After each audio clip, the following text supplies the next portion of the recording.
Hello, everyone. This is your host, Alex Valgood, and this is Leap of Health. And today we have Vonnie Woodrick. She's an entrepreneur, she's a writer of I Understand, and two more books coming up that I'm so excited for her to release. She's been featured at Women's Lifestyle. She also has a nonprofit called I Understand, and she's also a mother of three. And I am so excited to talk about her. We're going to be talking about a big subject, which is suicide. And before that, please tell us a little bit about yourself and how you came to share your story with the world. Yeah.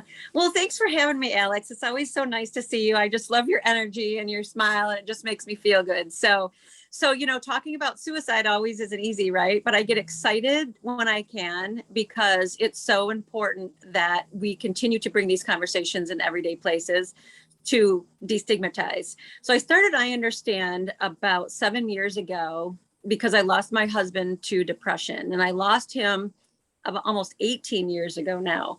And I was living in a world that didn't talk about it, that swept it under the rug, that would say things to me that were very hurtful.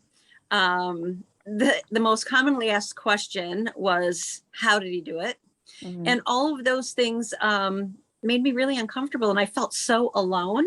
So I started I Understand simply to evoke conversation. And I started out by giving t-shirts away that said, I understand, love heals, simply to evoke conversation.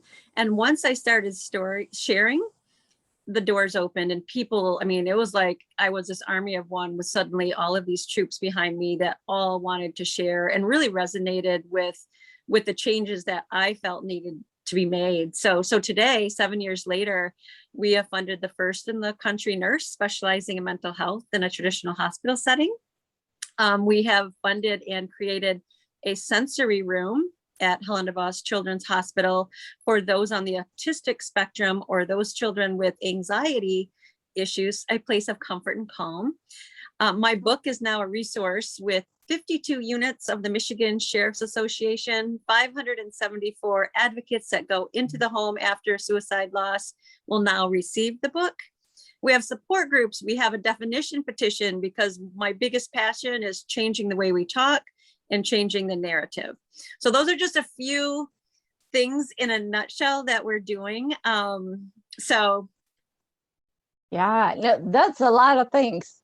And by the way, before we start the recording, I know we were talking about that today for everybody that is listening us later on today or years from now or whatever. Today is September 10th of 2021. It's a beautiful summer day here.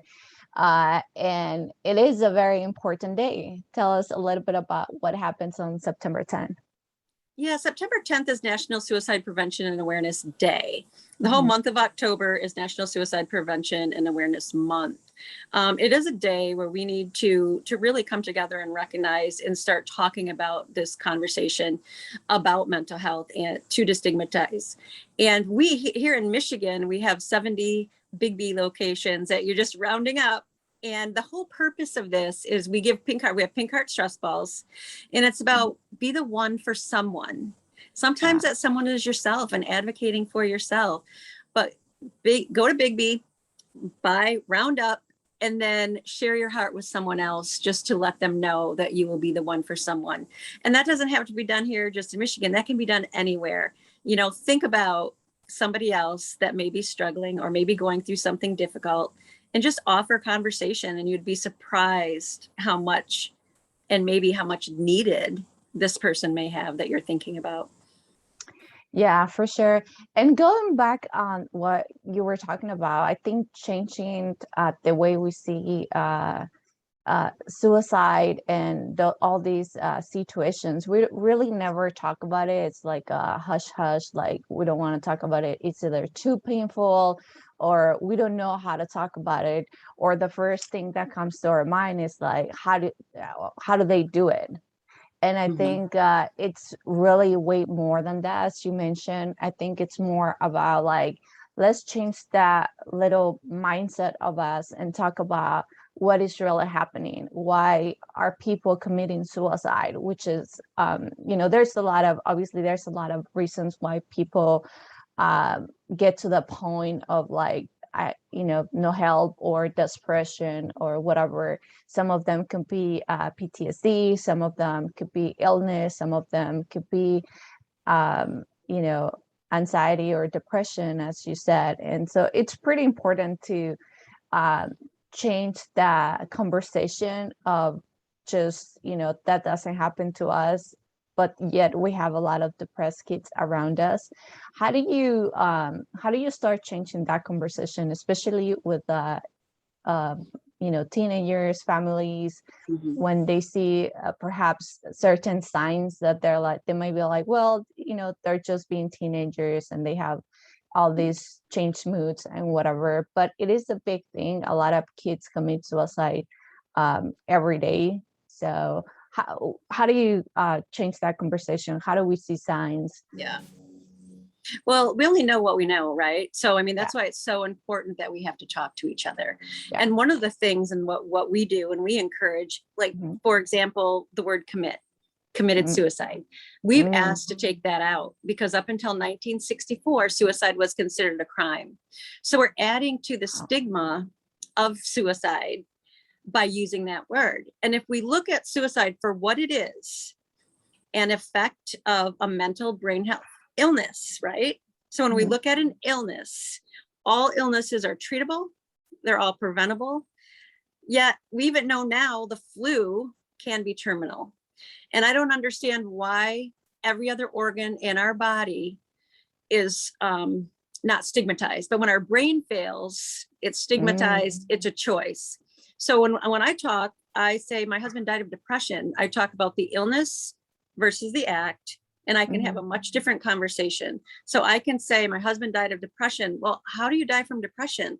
Well, let's look at the signs. Let's look at the symptoms.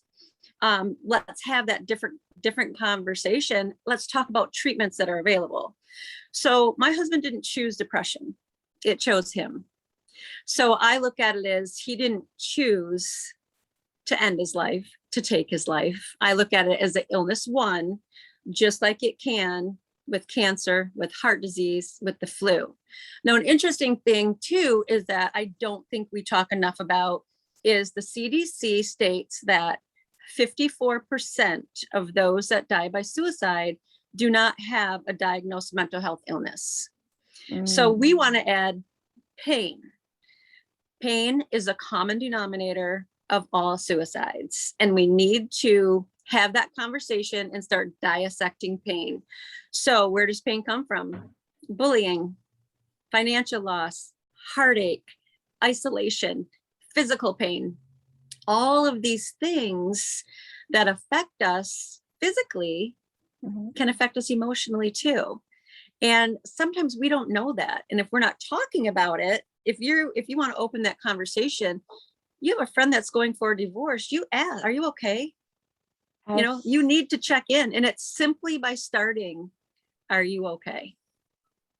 Yeah, that's like super important. I feel that a lot of us, um, uh, in some point of our lives, we have seen, like you said, someone going through a divorce or, having a hard time in school or any other situations, our workplace or financially or whatever. And we try almost most of the time to do the opposite, to kind of like just stay away and be like, well, I want to just mind my business. I don't want to like, you know, maybe they don't want to talk or whatever. But I do feel that maybe we should actually start getting a little bit more. And obviously, if that person tells you, you know what, I'm fine, I don't need no help, at least we try. But I feel like a lot of these situations just go by because we never ask. We never even took that time to like, oh, let me just, as you said, check in, let me check in, like, you're okay, let's hang out, let's talk about it. I might not be a professional, but even just having a conversation with a friend, it can make a big difference in a lot of different situations. It can make a huge difference, but I think too, it's up to us to say, because oftentimes, I mean, I kind of did this little, I was going through a difficult time and I was depressed, and my friends were asking, well, how are you? And I'm Yeah, like, I'm really not doing very well. yeah. But I'm perceived as a strong one. Yeah. So what they're doing then is then it goes to, oh, well, you'll get through that. You'll be fine. And then it would go back to them. Then it would be like, well, and I'm like, how is this happening? So it really is up to us if we're struggling to let our loved ones and let our friends know. And you keep telling people until somebody will listen and really hear what you're saying. Yeah, for sure. Definitely talking about everything that it's going, anyone is going through. I think it's super important. It seems to me sometimes that, do you think it's hard for like teenagers or like younger people? And I'm talking about younger people, as like teenagers, just because I know there's like a very high, I don't know exactly the numbers and the percentages, but I know there's a high number of younger kids that commit suicide. And sometimes, as I said, the parents may say like, well, they're just going through puberty or whatever, that they're just fine. How do you go about that? Because in that case, they're young, they don't know, they might not know what's going on. They might even not want to talk about it. What will you say to parents? Because I know you probably have met a lot of families in those situations. Yeah. Well, first of all, I'm going to correct you. And by the time we're done with this podcast interview, you're not going to say the word commit anymore. Oh, that's right. That's right. Yeah. We're going to keep working on that, because this is how we do it. It's like, I'll be like calling people out all the time, and then they'll be like, oh, I said that word. So we're going to start with that. And then, sure. From ages 10 to 34, suicide is a second leading cause of death. And children now, as young as 6 years old, are having suicidal thoughts and suicidal actions. So it's impaired. So this is what parents need to know. Parents need to know that, depression, addiction, those are all hereditary things. There's genetic components involved. So if you have, for my husband, he was 4th generation suicide, but we never talked about it. But maybe if we talked about it, we would have known and what to look for. So we need to look at that genetic component. And if there is that genetic component, that's like red flag number 1, right? It's just like, heads up, my child could have that same issue. Right. So the other thing is open conversation. And, we're so busy and with everything that's going on in our world with COVID and everything, and the isolation and the changes, kids are suffering. And you need to take the time, and you need to bond with them, and you need to find out ways to open conversations with them, and in whatever way that looks like to you. And if you see your child starting to self-medicate with drugs and alcohol, becoming defiant, maybe not getting out of bed, being lazy, and as you said, that's oftentimes, that's just typical teenage behavior. And we sweep them under the rug because, number 1, we don't want to deal with it. Number 2, we're in denial, because that would be scary if my child was actually depressed, right? Because what would I do? And why wouldn't want anybody to know? Because, that's stigmatized. So it really is opening that conversation and giving your child an opportunity to talk and find out what's going on. And it's just like I said before, you're dissecting that pain, you're going back and figuring out what is the cause of that. There's a lot of pressure on kids today, especially social media, and bullying is real, and being aware as a parent that is real is a huge step in the right direction.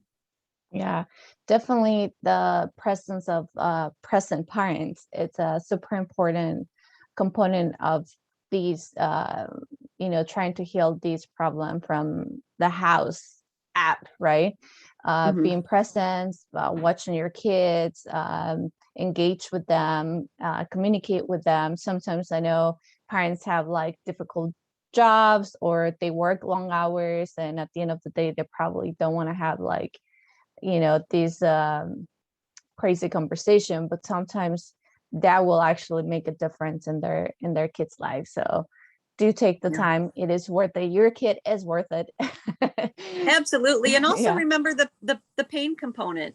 Also remember that if you're watching them go through a breakup, or maybe they're a high Yes. achiever and they got a B instead of an A. I mean, there's really things that may seem little, and by almost dismissing them, saying, oh, you'll be fine, that's a little dismissive. So instead, let's say, okay, let's talk about these feelings. Let's really open up and talk about what it feels like to break up with someone. And you know what, it's okay that you got to be, it's not going to affect, so that positive reinforcement is also really important. Yeah, that's definitely important to do all that with our kids, especially with our kids. And I know after people go through difficult times as a member committing, or what do I say, Die by committing suicide. suicide. Yeah. Yes, die by suicide. Yeah, Have suicidal thoughts, have suicidal actions. Yeah, I know you do a lot of groups and try to kind of like help them and cope with this situation. Tell us a little bit about that. How do you how will that help others? Is it important for people to look perhaps for a group that might help them? Why do we do all these groups and talk about this? Yeah, I think that group therapy is one of the most important things that you can do after a suicide loss. We have in our group some that literally come a week or two after. And then we have some like me that, it's been 18 years and I've had somebody that's 25 years later. And with our group, it's me, the lived experience, but then it's also a trained counselor. So we have both sides, which I think also is really important. But when we come together, we are just a community of support where there's no judgment. There's everybody has so much compassion for each other. And the language is really important, so when we introduce ourselves, we always talk about the illness rather than the act. We always say, I lost my husband to depression. Somebody might say, I lost my husband to or addiction or bullying or whatever that might look like. But when we have that illness or that pain that suffered, we get to understand together as a group that, this could have appeared to be a choice when really it's wanting their pain to end. Most people that die by suicide don't want to die. They want their pain to end. And it's in that second, that millisecond of a moment, that they sometimes fail. But it's really interesting because one of the most, I think, profound things that I've learned throughout our group and what we talk about is, our loved ones will never be defined by how they died because they were so much more than that. But I hear the word burden all the time, where people will say, well, they thought they were a burden. They thought they were, this. And if we could tell our loved ones they're not a burden, but that the suicide, the loss was actually an act of love by releasing that burden. They didn't want to burden their family members anymore. And it's really interesting, because people will come and they'll be, I didn't see anything. There were no signs. And then when we start to dissect that back, well, he had a gambling issue. He was $30,000 in debt. He didn't want, he didn't want to burden us with that. He felt like he was a burden. Or even a good friend of mine, her sister, and she just is like, we didn't see signs. And I said, you told me 2 weeks ago she was drinking more, so it's noticing those things. And when we're together in a group, we can support each other and we can come to these conclusions that other people will never truly understand because they haven't been there. And it's very different being in a suicide loss group than being a suicide loss survivor in a general death support group. So the importance of us being together has been crucial to our community that has really become close and supportive of each other. Yeah, it seems like it really helps all the people heal in a different way than if you go just to like a different group that is regards of just the passing of someone, which is still pretty painful. We'll talk about this before, where the pass of someone, it's never easy. It kind of like stays with us for forever, pretty much. How important is grieving for people that pass? Oh my gosh, I think grieving is just a natural process of what happens. And, you know, it, it doesn't ever really go away. Right. I think that recognizing the grief and allowing yourself to grieve Yeah. is what you need to do, because those waves come and go. And for me, it's been 18 years and I can still be triggered, and I can Yeah. still cry, and I still have loss. And I think it's because my life is not what I expected it to be. You know, I expected to have this family, this husband, you know, and this is what it was. But it hasn't been that. It's been a lot of loss. It's been a lot of grief. It's been a lot of getting to that point of understanding.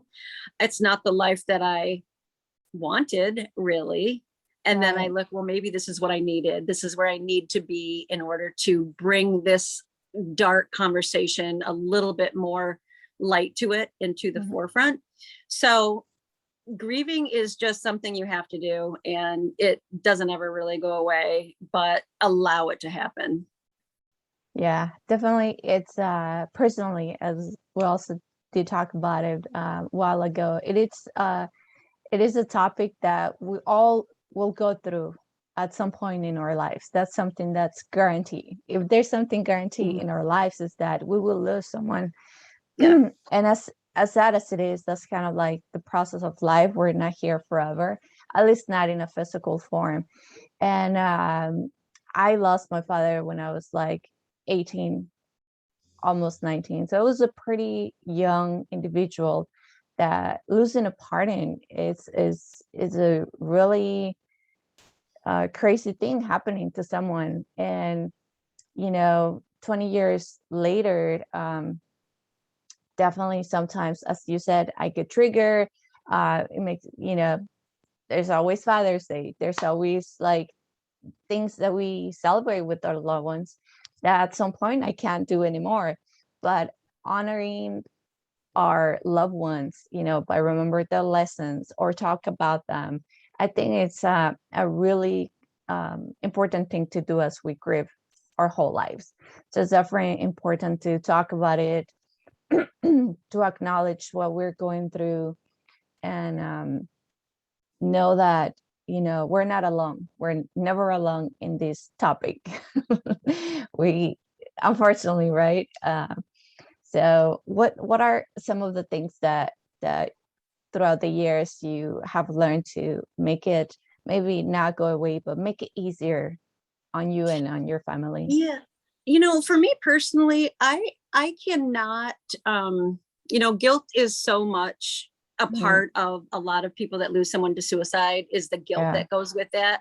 And I have not experienced that guilt, because I felt like we lived, a good life. He was open, he was honest, we did everything that we could. But it's still so hard. But what I've learned is to celebrate him. And I celebrate him rather than mourn his loss. I will post something in his memory, in his honor. And the last thing that I want people to do is go, oh, I'm so sorry. I want people to say, oh, I remember him. Oh, he was great. Or, oh, so I have a hard time with that. Oh, the pettiness, it's so sad. And that's just me personally. I know a Yeah. lot of people have to do what they need to do. And I think that's the important thing, is you have to do what you need to do. And we laugh about our good times. We are grateful for the amount of time that we had with him, because that amount of time is better than no time at all. And I feel like we all die. Yes. We all die. But we're all supposed to die at 100 years old, right? And if we die before 100 years old, it's that tragedy. And it's very, very, very sad. But if you believe and you have a higher purpose, and you have got whatever God you have, and you trust that there's this plan for you, and look at your life as being blessed with this person for as long as you have had him. And for me, with I understand and my kids, we are able to keep him alive.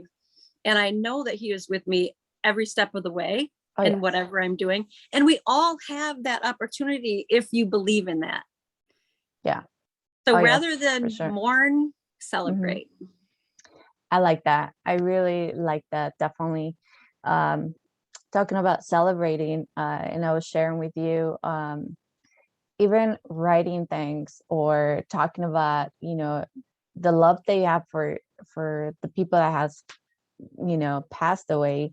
I'm writing a book about my dad, and it has been so healing and so impactful in my life.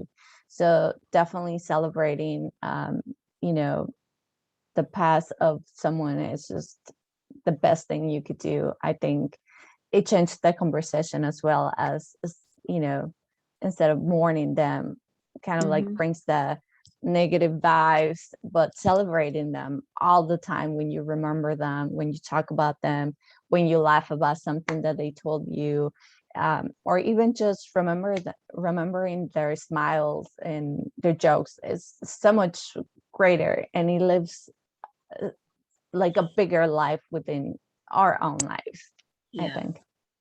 Well, I love that and I can't wait to read it. And I think it's so beautiful that you are going to honor your father in that way, because I believe in what one thing that we say, I understand love heals, but also love never dies. In Yeah. fact, I Oh, yeah. really believe that it gets stronger as time goes.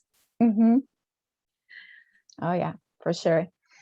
Oh my goodness. Thank you, Vonnie. This has been an amazing conversation. I'm happy we got to connect again. If anyone has any questions or wants to reach out to you or support your nonprofit, where can they find you? They can find me at iunderstandloveheals.org, or you can check out my website, vonniewoodrick.com. That is awesome.